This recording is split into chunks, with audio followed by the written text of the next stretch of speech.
오늘 하나님께서 우리에게 주시는 말씀은 에베소서 4장입니다. 17절로 19절 말씀.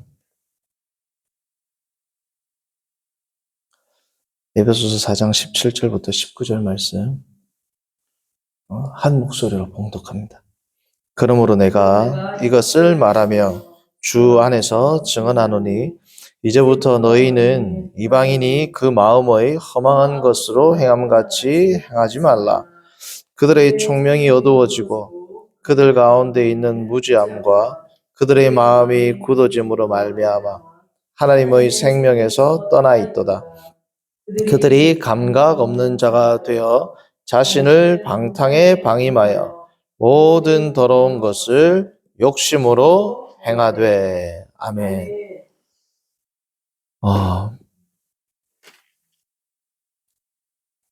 그리고 23절, 24절 한번 읽어볼까요? 23절, 24절. 오직 너희의 심령이 새롭게 되어 하나님을 따라 의와 진리의 거룩함으로 지으심을 받은 새 사람을 입으라. 아멘. 오늘 말씀의 제목은 아는 것이 생명이다. 지식이 생명이다. 우리가 잘 아는 것이 힘이다. 지식이 힘이다. 라는 그 말을 알죠. 이 말은 우리가 잘 아는 바와 같이 영국의 경험론 철학자 가운데 한 명인 프란시스 베이컨이 한 말입니다. 지식이 힘이다. 그 프란시스 베이컨의 책 가운데 그를 아주 이제 경험론의 철학에 선봉에 있어서 그를 알린 책이 있다면 그 가운데 하나가 노붐 오르가눔이라는 책이 있습니다. 라틴어로 학문의 신기관 이렇게 번역하기도 하는데요. 노붐 하면 뉴입니다. 뉴. 영어로 오르가눔 하면 오르가니즘 기관. 이 장기라든지 우리 사람의 기관을 organ이라 하거든요. organ 이거 말고 organ 하면 우리의 예를 들면 장기라든지 기관을 organ이라고 합니다. 그래서 신기관인데 이 신기관은 어떤 기관이냐? 학문을 할 때 새로운 그러한 방법론이 있다는 거예요. 그래서 원래는 아리스토텔레스의 오르가논이라는 책이 있습니다. 그게는 이제 무슨 내용이 나오냐면 우리가 잘 아는 3단 논법, 논리학 책이거든요. 3단 논법이라든지 연역법 같은 게 있죠. 연역법이라든지 3단 논법의 특징이 뭡니까? 지식이 확실합니다. 틀릴 수가 없어요. 자, 모든 사람은 죽는다? 대전제, 소전제, 소크라테스는 사람이다? 결론 뭡니까? 그러므로 소크라테스는 죽는다. 자, 대전제와 소전제가 이렇게 되어 있으면 이 결론은 이렇게 떨어지지 않을 수가 없죠. 모든 사람은 죽는다? 소크라테스는 사람이다? 그러므로 소크라테스는 죽는다. 여기서 빠져나갈 수 있는 틈이 있습니까? 없죠. 그러니까 3단 논법으로 대표되는 이 연역법의 가장 확실한 장점은 뭐냐? 지식의 확실성입니다. 오류가 없단 말이죠. 자, 그런데 지식의 확실성은 있지만 지식의 확장성은 있을까요? 확장성이 없단 말이죠. 확장성이 부족하죠. 그래서 프란시스 베이컨은 경험론자죠. 경험론자는 뭘 강조할까요? 인간의 경험을 강조합니다. 자, 경험을 토대로 해서 학문적 체계를 수립하려면 뭐가 필요합니까? 데이터를 수집해야 되죠. 그래서 이게 우리가 잘 아는 귀납법입니다. 그래서 귀납법을 통해서 귀납법은 어떤 장점이 있냐? 학문이라든지 지식의 확장이 되죠. 확장. 사례를 모아보니까 새로운 지식들이 나오죠.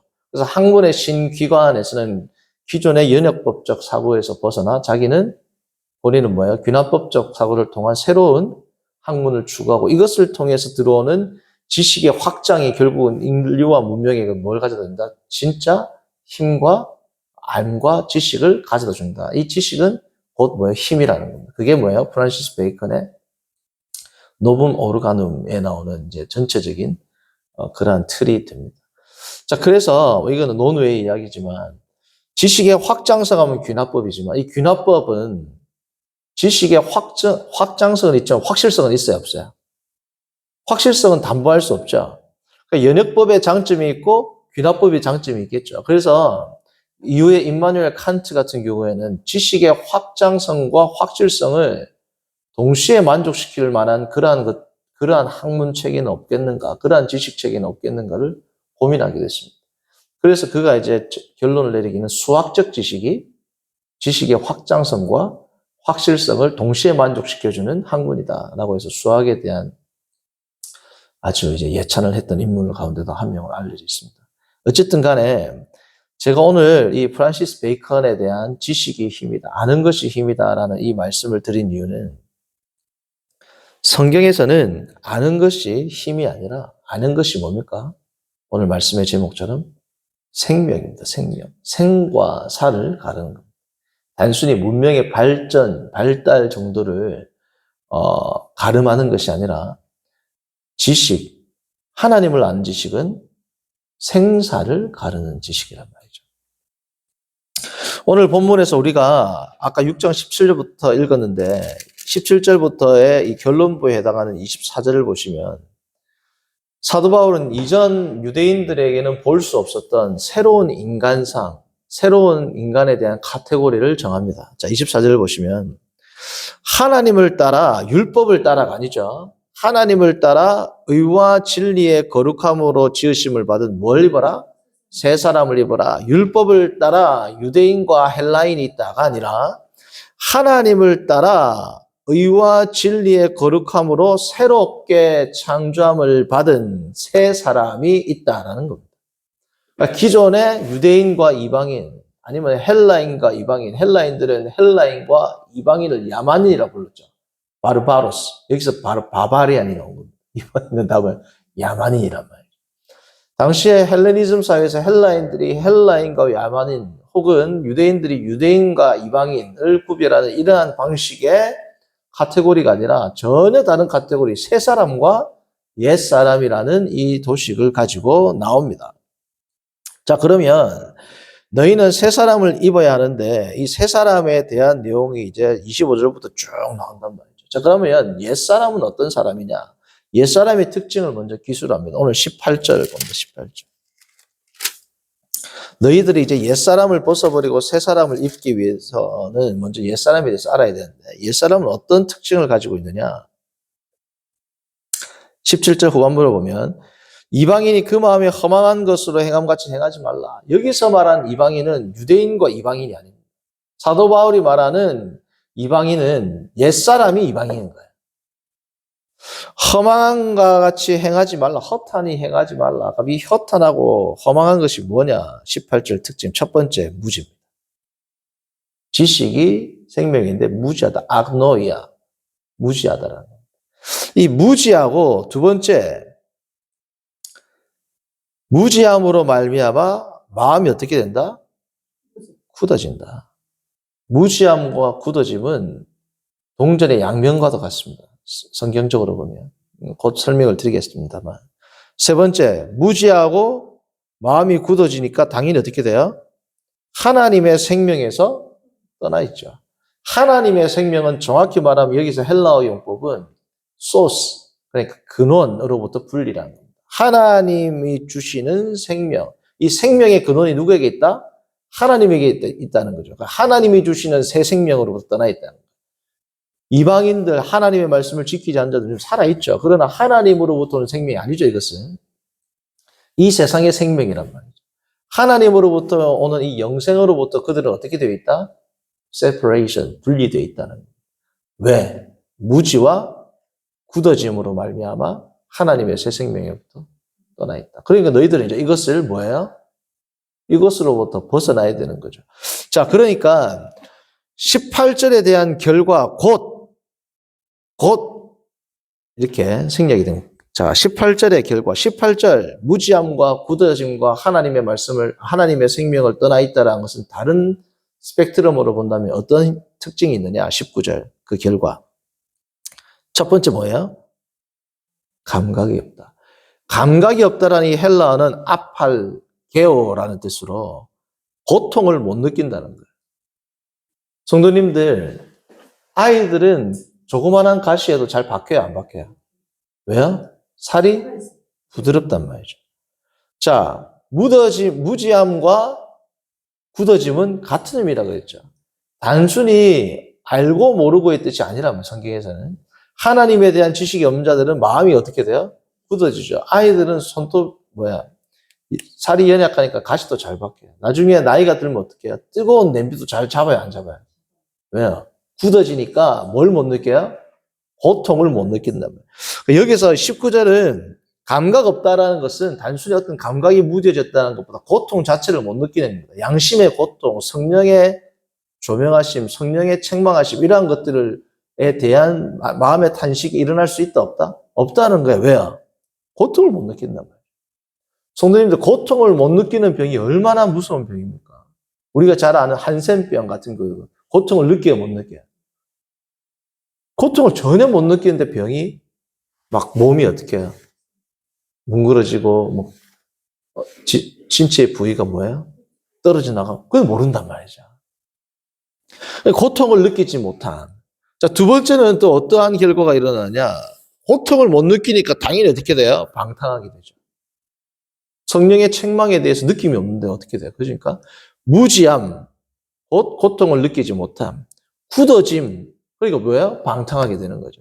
하나님의 생명에서 떠난다는 것은 다른 말로 어떤 모습으로 드러납니까? 19절에서는 모든 더러운 것을 어떻게 한다? 탐욕, 욕심으로 행한단 말이죠.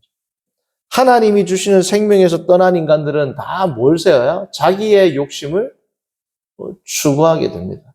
자, 지금 18절과 19절을 정리하면 성경에서 말하는 무지에 대한 의미가 대략적으로 나옵니다. 성경에서 말하는 무지 첫 번째, 가장 일반적인 의미는 우리가 생각한 것처럼 알다 모르다.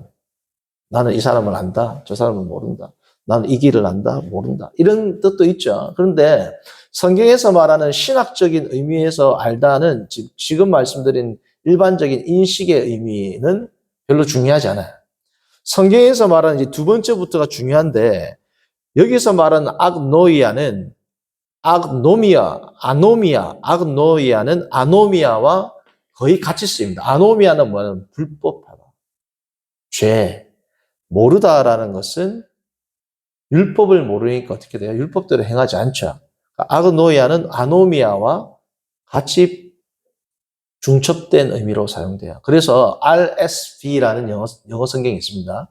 Revised Standard Version, 좀 옛날 성경인데 RSV 같은 경우에는 성경에서 무지라는 이 헬라어의 단어가 나올 때는 때때로 죄라고 번역하기도 합니다. 실제로. 그렇게 번역을 하기도 해요. 그러니까 성경에서 무지는 뭐와 관계가 있다? 죄와. 왜? 마음이 무뎌지고 고통을 느끼지 못하고 뭐야? 방탕하니까. 곧 무지는 뭐다? 죄라는 도식이 성립이 되는 겁니다. 자, 세 번째로 이 죄는 구체적으로 어떤 죄를 의미하느냐? 로마서 10장을 봅니다. 로마서 10장. 성경에서 말하는 무지는 곧 죄를 의미하는데 이 죄는 구체적으로 어떤 죄를 의미하는가? 10장 3절 봅니다. 10장 3절. 자, 하나님의 의를 뭐라고요? 모르고 악노이아. 하나님의 의를 모르는 자의 특징은 뭐다? 첫 번째, 자기 의를 세운다. 하나님의 의를 세우는 게 아니라 뭘 세운다? 자기 의를 세운다가 아까 에베소서 4장 19절에서는 뭐예요? 욕심으로 행한다. 모든 일을 더러운 뭐예요? 욕심으로 행한다. 이 말을 로마서 10장 3절에는 뭘 세우는 것으로? 자기 의를 세운다. 두 번째 특징은 뭐예요? 힘써. 그냥도 아니고 뭐예요? 힘을 써서 하나님의 의를 뭐예요? 거부한다. 반역한다. 복종하지 않는다가 뭐예요? 힘써서 하나님의 의에 자기 의만 세우는 것이 아니라 더 나아가서 뭐예요? 힘써서 하나님의 의를 뭐예요? 대적하고 대항하고 거절하고 거부하고 극렬히 힘써서. 그렇죠? 그래서 이게 가장 구체적으로 그리고 가장 절정의 형태로 인류의 역사 가운데 드러난 게 뭐예요? 십자가 사건이죠. 그렇죠? 자, 예수님께서는 이 십자가의 사건에 대해서 어떻게 인간들의 행위, 인간들의 이 행위 근저에 있는 어떤 원리에 의해서 예수님을 십자가에 못 박게 되었는지를 예수님께서 이렇게 설명을 해주십니다. 누가복음 23장입니다. 누가복음 23장 34절입니다. 34절. 예수님께서 십자가상에서 하신 말씀. 자, 가상칠언 가운데 하나죠. 자, 이에 예수께서 이르시되 아버지 저들을 뭐예요? 사하여 주옵소서. 자, 그 다음에 나옵니다. 자기들이 하는 것을 뭐라고요? 모른다. 너야 모른단 말이죠. 무지는 단순히 모르는 게 아니라 어떤 일에까지 이르게 된다? 구원자이신 예수님, 하나님이신 예수 그리스도를 십자가에 뭐라고요? 죽이기까지 하는 이러한 단계까지 이르게 된다. 같은 누가가 사도행전 3장에 이 사건을 또 이렇게 설명합니다. 사도행전 3장 17절.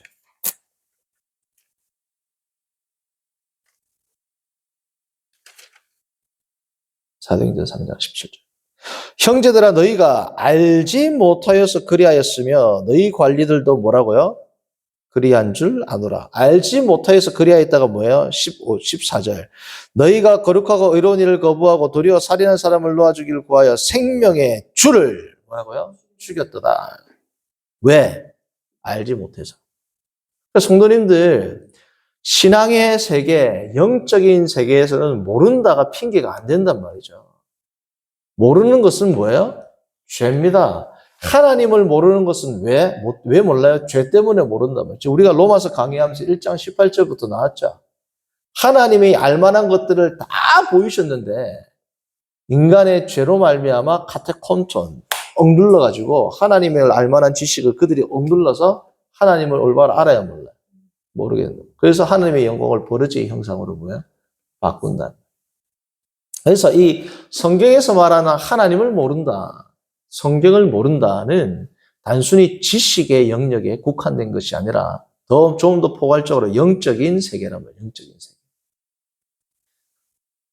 오늘 우리가 보았던 이 지식은 영적인 세계고 우리의 생과 사를 가르는 지식임을 우리가 살펴보았습니다. 성도님들, 지금 성경에서 말하는 지식은 무지는 죄고 이 죄는 뭐예요? 하나님의 말씀을 거부하는 것이고 자신의 의를 세우는 것이고 실제로는 결국은 뭐예요? 그리스도를 십자가에 못 박는 이 지식. 자, 지금 말씀드렸던 이 지식의 특징은 뭡니까? 다 뭐와 관계가 있어요? 행위와 관계가 있습니다. 죄, 자기의 의를 세움, 하나님의 의를 거절함, 극렬히 거절하다가 예수 그리스도 십자가에 못 박아. 자, 이 지식은 다 뭐하고 관계가 있어요? 단순히 사변적 지식, 정태적 지식이 아니라 역동적이고 우리 행위를 수반하는 지식이죠. 왜요?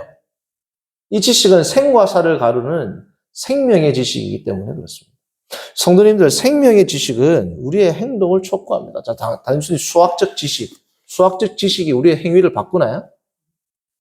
인문학적 지식, 우리의 행위를 바꾸나요? 뭐 바꿀 수도 있죠. 뭐 감동을 받으면. 그러나 가장 강력한 지식은 뭡니까? 나의 생명과 관계가 된 겁니다. 자, 성도님들, 너무 내가 목이 말라요. 너무 목이 말라. 집에 농약이 있어. 액체죠. 너무 목이 말라. 너무 목이 말라. 사막에 막 돌아다니는데 밑에 막 썩은 물이 있어. 마실까요? 안 마실까요? 왜요? 죽으니까 안 마신다.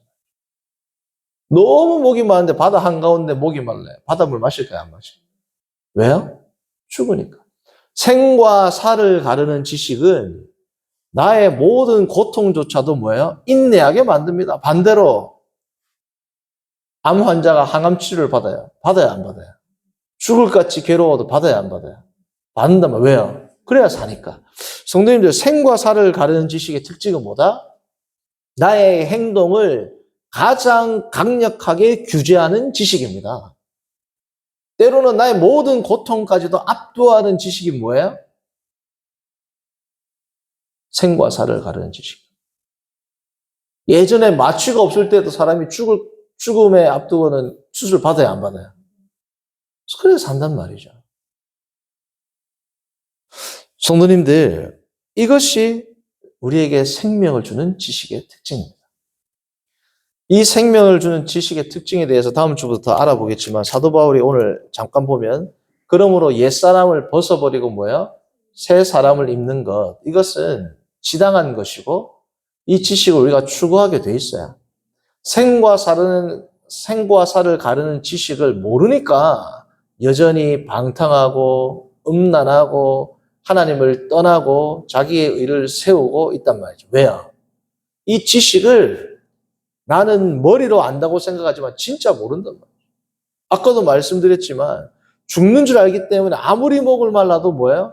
안 마십니다. 자, 그런데 죄를 짓는 것은 하나님을 떠나는 것이고 사망이다라는 것을 정말 안다면 죄를 지을까요?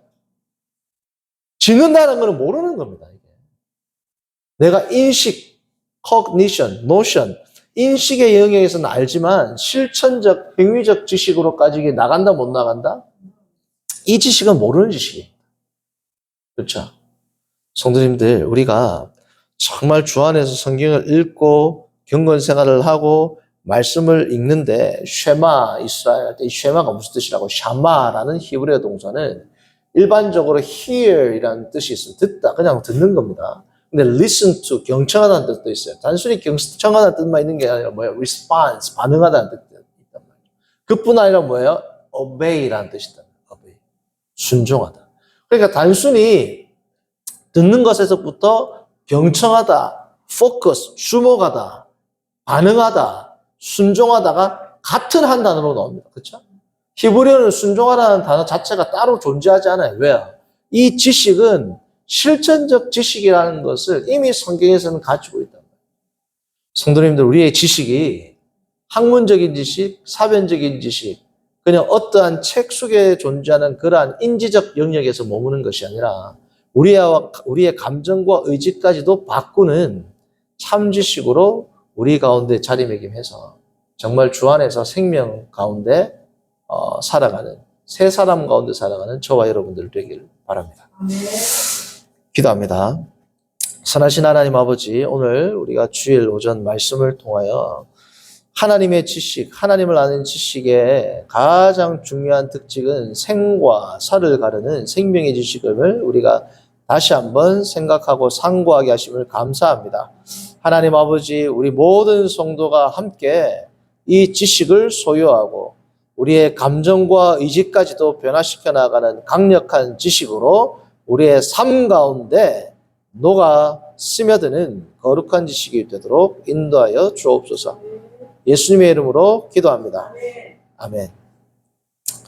찬송가 50장 하면서